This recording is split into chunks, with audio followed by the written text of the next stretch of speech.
दोस्तों, मान लीजिए आप अपने किसी दोस्त के साथ बैठे हैं। बातचीत के दौरान ही आप जिक्र करते हैं कि आपको एक नया लैपटॉप चाहिए। आप अभी भी गूगल पर कुछ सर्च नहीं किए हैं, किसी वेबसाइट पर नहीं गए हैं, लेकिन जैसे ही आप अपना फ़ोन उठाते हैं और इंस्टाग्राम खोलते हैं, आपको दिखेगा सबसे पहला ऐड उस लैपटॉप का जिसका आपने अभी बात किया था। ये सिर्फ एक इत्तेफाक है या फिर एक क्या आपका स्मार्टफोन आपकी बातें चोरी छुप के सुन रहा है? इंटरनेट पर हजारों लोग ने दावा किया है कि मेरे साथ ऐसा हुआ है, लेकिन टेक कंपनी जैसे गूगल और मेटा जैसी कंपनियां बोलती है कि ये सच नहीं है। तो सच इससे भी क्या मेटा इस बात से इनकार करती है, गूगल और मेटा जैसी कंपनियां इस बात से इनकार करती है, तो फिर सच क्या है? सच इससे भी ज़्यादा पेचीदा है और डरावना है। आज हम इस वीडियो में गहराई में उतरेंगे और देखेंगे कि कैसे बिना आपके परमिशन से ये कंपनियां आपके दिमाग को पढ़ लेती है। हम बात करेंगे उस उद्देश्य जाल की जिसे हम मेटा डाटा कहा जाता है, और समझेंगे कि आपकी हर छोटी हरकत को बेचकर ये कंपनियां लाखों डॉलर की इंडस्ट्रियों पर खड़ी हैं। ये लड़ाई सिर्फ आपकी प्राइवेसी का नहीं है, ये लड़ाई आपके फ्री बिल की है। तो तैयार हो जाइए एक ऐसे सच्चाई जानने के लिए जिसे आप सुनने के बाद अपना फ़ोन को ऑफ करने पे मजबूर हो जाएंगे। तो मैं हूँ पैक्स, तो और आइए समझते हैं द साइलेंट स्पाई। दोस्तों, अक्सर हम सोचते हैं कि अगर हमारी कोई आवाज़ नहीं सुन रहा है तो हम सुरक्षित हैं, लेकिन कंपनियों को आपकी आवाज़ की ज़रूरत नहीं है। उसके पास एक इससे भी ताकतवर हथियार है, मेटा डाटा। अब सरल भाषा में समझिए मेटा डाटा क्या होता है। मान लीजिए आपने किसी को फ़ोटो भेजा है, तो उस फोटो में आप सिर्फ आपका फेस नहीं है, आपका बैकग्राउंड में जो रखा हुआ है पीछे, आप किस मॉडल का फ़ोन यूज करते हैं, आपकी कौन सा परफ्यूम यूज करते हैं, कौन सा शर्ट यूज करते हैं, आपका सही लोकेशन उसके पास है, यहाँ तक कि आपकी इंटरनेट की स्पीड कितना है वो भी उसके पास चला जाता है। आप सोचिए, अगर गूगल के पास ये डाटा है कि आप हर रोज़ 8 बजे उठते हैं और एक ख़ास कैफ़े में बैठते हैं और रुकते हैं, आपके दोस्त के पास भी वही डाटा है, तो एल्गोरिथम को पता चल जाता है कि आप अपने दोस्त के साथ हैं। अगर आप दोस्त वहाँ बैठकर आपके नाइक शू की सर्च करता है, तो एल्गोरिथम समझ जाता है कि शायद आप भी उसके बीच उसी बात को लेकर चर्चा कर रहे होंगे। बिना एक भी शब्द सुने वो लोग डॉट्स कनेक्ट कर लेते हैं और पैटर्न रिकॉग्नाइजेशन बना लेते हैं। यहाँ एक और डरावनी चीज़ होती है दोस्तों, शैडो फाइल्स। अगर आपके पास फेसबुक अकाउंट नहीं है और आपके दोस्त के पास फेसबुक अकाउंट है, तो वो अपना कॉन्टैक्ट्स लिस्ट को शेयर करता है जिसमें आप भी शामिल हैं। आपका कोई सोशल मीडिया अकाउंट नहीं है, लेकिन वो लिस्ट के कारण आप सोशल मीडिया से जुड़ नहीं जाते हैं। लेकिन वो यहाँ एक और डरावनी चीज़ आती है दोस्तों, शैडो फाइल्स। अगर आपके पास फ़ोन है और आपने कभी फेसबुक अकाउंट नहीं बनाया है, तब भी फेसबुक के पास आपका एक प्रोफाइल हो सकता है। कैसे? क्योंकि आपके दोस्त ने अपना अकाउंट लिस्ट फेसबुक को दिया है, जिसमें आपका भी नंबर हो सकता है, नाम शामिल हो सकता है। आप सिस्टम से बाहर आना चाहते हैं, लेकिन सिस्टम आपको बाहर आने नहीं देता है। क्या या इसका मतलब ये है कि हम एक खुली किताब बन चुके हैं? जी हाँ, हम जिस डिजिटल फुटप्रिंट को पीछे छोड़ते जा रहे हैं, ये कंपनियों के लिए वो सोने की खदान है, दैट इज़ गोल्ड माइन। लेकिन ये डाटा कहाँ जाता है और कौन खरीदता है, इसे समझेंगे आगे। यहाँ हम बात करेंगे अरबों डॉलर की डेटा ब्रोकर इंडस्ट्री की। तो दोस्तों, क्या आपने कभी यह सोचा है कि गूगल और फेसबुक और इंस्टाग्राम जैसे बड़ी कंपनियां आपको इतनी सारी सर्विसेज फ्री में क्यों देती है? गूगल को चलाने के लिए हजारों डॉलर को चलाने के लिए हर साल अरबों डॉलर का खर्च किया जाता है, फिर भी वो आपसे 1 रुपया नहीं लेता, मांगता है। क्यों?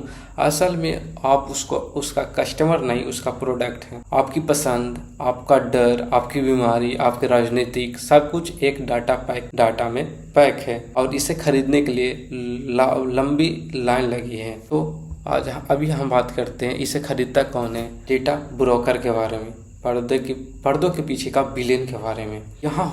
यहाँ एंट्री होती है डेटा ब्रोकर की।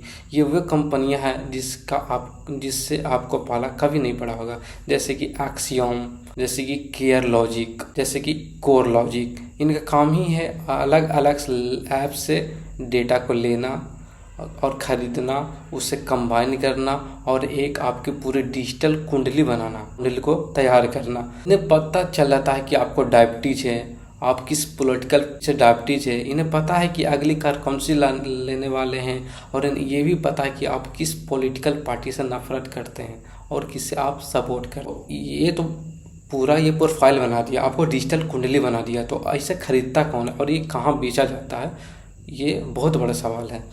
इसे खरीदता है इंश्योरेंस कंपनी, इसे खरीदता है बैंक, इसे खरीदता है पॉलिटिकल पार्टीज। इंश्योरेंस कंपनी किस लिए खरीदती है? ताकि वो देख सके कि आपकी लाइफ स्टाइल कैसी है, आपको प्रीमियम लेना चाहिए या फिर सिंपल लेना चाहिए या फिर VIP लेना चाहिए। बैंक क्या करता है? बैंक करता है चेक। वो चेक करता है कि आपको लोन देना चाहिए, आप कितने भरोसेमंद हैं, कितने आप फ्रॉड हैं, यही चेक करता है। पॉलिटिकल पार्टी आपको मैनिपुलेट करने के लिए, ताकि आप उन्हीं को वोट दें। लेकिन इससे भी ज़्यादा डरावना है, सबसे डरावना हो बात यह है दोस्तों कि ये पूरी तरह से लीगल है, क्योंकि आपने ही तो 50 पन्नों का टर्म एंड कंडीशन को बिना पढ़े हुए आपने आई एग्री पे क्लिक किया था। आपने खुद को आपने अपना जिंदगी का चाबी खुद से सौंप दी है। लेकिन ये सिर्फ विज्ञापन तक सीमित है, यानी ऐड तक सीमित है नहीं, ये आपके दिमाग को कंट्रोल करने जा रहे हैं। तो दोस्तों, क्या आपके साथ कभी ऐसा हुआ है कि इंस्टाग्राम सिर्फ 5 मिनट के लिए खोलते हैं और अचानक आपको पता चलता है कि 1 घंटा बीत चुका है? अब आप स्क्रॉल करते जा रहे हैं बिना किसी मकसद का। ये कोई इत्तेफाक नहीं बल्कि सिलिकॉन वैली के इंजीनियर ने इसे ऐसा डिजाइन किया है, बिल्कुल सॉल्ट मशीन, जुए की मशीन तरह किया है। जब हर बार जब आप नीचे की तरफ स्वाइप करते हैं और आपको नई रील आती है, आपके दिमाग में एक केमिकल रिलीज होता है जिसे कहते हैं डोपामाइन। डोपामाइन का खेल क्या है, इसे हम समझते हैं अभी। डोपामाइन वो फीड गुड हार्मोन है। हाँ, डोपामाइन वो फीड गुड हार्मोन है जो हमें तब मिलता है जब हमें कोई सरप्राइज मिलता है। टेक कंपनियों को पता है कि इससे इंसानी दिमाग अनसर्टनिटी को पसंद करता है। तो पता है कि अगर वो आपको हर बार कुछ नया और मसालेदार दिखाएंगे तो आप स्क्रीन नहीं छोड़ पाएंगे। इसे कहते हैं वेरिएबल रिवार्ड शेड्यूल। अब वही तकनीकी जिसे लोग को जुए और ड्रग्स की लत लगती है। आज हम ऐसी जनरेशन बन चुके हैं जिसे 60 सेकंड के लिए अपने खाली रूम में नहीं बैठ सकते हैं। आपके अटेंशन को चोरी करते हैं, आपके बैठने की क्षमता को चोरी करते हैं, आपके सोचने की क्षमता को चोरी करते हैं। यहाँ एक कड़वा सच समझिए, इन कंपनियों के लिए आपका समय उनका पैसा है। जितना समय आप अपने इंस्टाग्राम, फेसबुक, यूट्यूब, ट्विटर पे देंगे, उतना ही वो ऐड चला के पैसे कमाएंगे। इसलिए उनकी सबसे बड़ी दुश्मन आपकी नींद और आपकी दुनिया के रिश्ते हैं। नेटफ्लिक्स के CEO ने एक बार खुद कहा है कि हमारा सबसे बड़ा कंपटीटर इंसान का नींद है। आपको ये डरावना नहीं लगता कि दुनिया का सबसे बड़ा अमीर वो डॉलर आपकी नींद को खत्म करने के लिए खर्च कर रही है?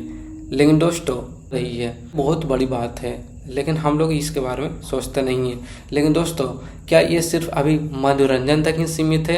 का इस्तेमाल समाज को बांटने के लिए नहीं हो रहा है, नफरत को फैलाने के लिए नहीं हो रहा है? समझेंगे अभी।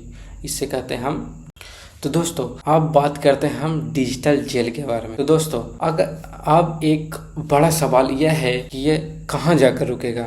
चीन जैसे देशों में आज भी एक सोशल क्रेडिट सिस्टम लागू हो चुका है, जहां आपको हर डिजिटल कदम पर आपका स्कोर चेक किया जाएगा। अगर आपका स्कोर कम है तो आपकी फैमिली अच्छे से नहीं रह पाएगी, जिसमें से आपको दिक्कत क्या होगा, आपके बच्चे अच्छे स्कूल में नहीं पढ़ सकते हैं, आप अच्छे ट्रेन में सफ़र नहीं कर सकते हैं आपको वहाँ। दोस्तों अब एक बड़ा सवाल ये कहाँ जाकर रुकेगा।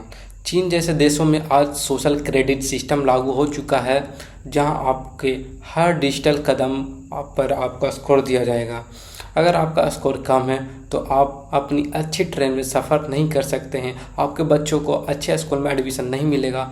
जब सारा डेटा आपका बैंक, आपका लोकेशन, आपकी पसंद एक ही जगह जुड़ जाता है तो हम इसे कहते हैं इंडिविजुअल जेल। एक ऐसे जेल जहां दीवार नहीं है फिर भी हम आज़ाद नहीं हैं। सॉल्यूशन क्या है कि हम कुछ कर सकते हैं, हम स्मार्टफोन को चलाना ही छोड़ दें। नहीं, ये मुमकिन नहीं है, लेकिन हम अपने डिजिटल हाइजीन को सुधारेंगे। तो 3 टिप्स मैं देता हूँ जिसे आप सुधार सकते हैं। पहला है परमिशन को। अपने फ़ोन की सेटिंग में जाइए और ऐप्स में जाइए, उसमें से माइक्रोफोन और लोकेशन एक्सेस को बंद कर दीजिए जिनकी आपको उसकी ज़रूरत नहीं है। सेकंड में ऐड आईडी रिसीट, समय समय पर ऐड आईडी को रिसीट करते रहें। सेकंड है ऐड आईडी रिसीट, समय समय पर अपनी ऐड आईडी रिसेट करते रहें। फिर होता है द 30 मिनट, सोने से 30 मिनट पहले और उठने के 30 मिनट पहले उनको बिल्कुल हाथ न लगाएं, आपकी आज़ादी आपके पास वापस चलाएगी। अंत में रखिए दोस्तों, तकनीक बुरा नहीं है लेकिन इस्तेमाल खतरनाक है। प्राइवेसी कोई लग्जरी नहीं है, आपकी बेसिक ह्यूमन राइट्स है। अगर आपको ये वीडियो अच्छी लगी हो और आपको लगता हो कि ये जानकारी दूसरों तक पहुंचनी चाहिए तो दूसरों को शेयर ज़रूर करें। प्राइवेसी के बारे में जागरूक बने, क्योंकि अगर आपकी कीमत आप खुद नहीं समझेंगे तो ये कंपनियां आपकी कौड़ियों के दाम बेचती रहेगी। मैं हूं पैक्स और मेरा मकसद है आपको डिजिटल धुन से बाहर निकालना। तो मिलते हैं नेक्स्ट वीडियो में एक नया रिसर्च के साथ।